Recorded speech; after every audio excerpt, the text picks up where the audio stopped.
So centenarians are people who live to 100.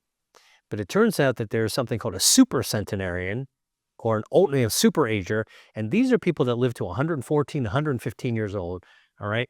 And like, they're really interesting. So a research study was done out of Italy looking at people across the lifespan from young adulthood, like 20 to 40, 40 to 70, 70 to 90, 90 to 100, and then like the super agers, okay, like 100 to 115 or 114.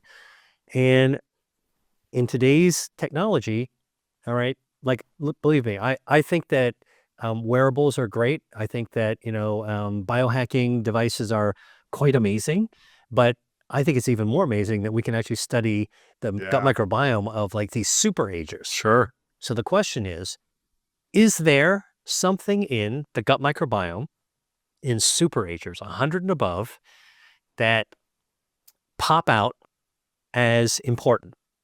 It's not present in people who don't live that long, okay? It turns out there are 4 bacteria that are standouts in people that live to 100 and beyond. Does that mean there are 4 bacteria in people that live 100 beyond in their gut bacteria that people under 100 don't have?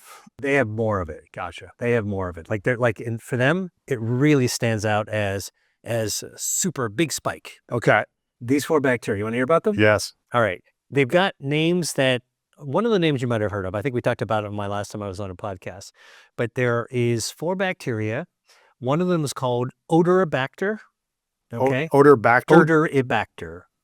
Okay. One of them is called Oscillobacter. One of them is called Christensenella. And then the 4th one is our old friend Akkermansia. Okay. And we've talked about Akkermansia before, Okay. which it's sort of been making the rounds as a important gut bacteria. I think the last time I was here, I was telling you that there have been discoveries that if you have cancer and you're on immunotherapy, which jacks up your own immune system to attack the cancer, it's not chemo. It's one of the most natural ways of approaching cancer. It's resulting in complete responses, meaning stage 4 to stage 0. Okay. Wow. Turns out Akkermansia, having this gut bacteria, may wind up being one of the critical pieces that you have to connect the dots for that to happen. Okay. To really get a great response. To help you reverse cancer. Yeah. Help your own immune system reverse cancer. Wow. Okay. Interesting. Gut bacteria talks to your immune system. 70% of your immune system lives in your gut. All right. And so you've got the right bacteria. They know how to speak the right language to your immune system to tell it to do what it's supposed to do. 70% of your immune system lives in the gut. Yeah, exactly. Where's the other 30%? Scattered in different tissues in your body. Really? Wow. But by the way, you know where the immune system lives in the gut? It's actually in the wall of the gut. Think of your gut as a garden hose. Cut that garden hose open and look in the cross section. There's a little empty stuff in the middle. That's where the bacteria live. That's where your immune system is. Your immune system lives in the wall of the garden hose, inside the wall. And the bacteria live inside the cavity of the garden hose. Wow. And they talk to each other like college students shouting at each other through a cheap wall in a dorm room. So the immune system is kind of like the insulation in a house. Is that right? In the walling of the house? The immune system lives in the walls. in between the drywall of the house. Yeah, so it's kind of like the insulation exactly inside the exactly. drywall. Yeah. And whatever's in the house is the bacteria. Exactly. The people, the dogs, the cats, all all moving around. Plants, exactly. whatever, yeah. Okay. Exactly. So what do we eat that affects our gut microbiome, the healthy bacteria, directly affects our immune system, and impacts our brain. And then it impacts our brain. How much of what we eat impacts our brain? More than we think. Like either giving us clarity and focus versus cloudiness, giving us... that's what I'm working on right now. And I do know that there are people that are working on this. So, you laid it out the right way, Lewis. You eat something, it goes into your mouth, it tumbles down through. Yeah. Whatever our human body, our human cells don't absorb, goes on to feed our gut bacteria. Okay, or poison our gut bacteria in the case may be. So, you put something good in your system, it's going to do something good. Put something bad in your system, it's going to mess up the bacteria. All right. And then our bacteria then begins to talk to our immune system, our brain. It helps to work on our healing mechanisms as well. I study angiogenesis, how our blood vessels grow. That's circulation.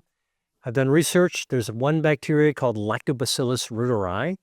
Okay, and we found that if you have a wound in the lab and you feed these animals with a wound, this probiotic in their drinking water, you'll actually double the rate of wound healing from the inside out. Really? Yeah. It's like Wolverine.